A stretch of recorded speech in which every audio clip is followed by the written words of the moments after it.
If you need to convert 38 ounces to grams, here's how you do it. So 1 ounce, that equals 28.35 grams. We call that a conversion factor. We need it when we're going from ounces to grams here. So we have 38 ounces and we want to convert that to grams. So we're going to multiply by that 28.35 number, like this.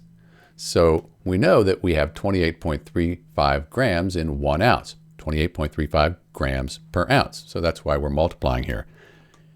Ounces are on the top, so when we multiply, we have ounces on the bottom. They cancel out. So we're just taking 38 times 28.35. And when we do that, we end up with 1,077.3, and ounces, they canceled out. We're left with grams. So that's our answer. That's what we're looking for. So that's how you convert 38 ounces to grams. This is Dr. B, and thanks for watching.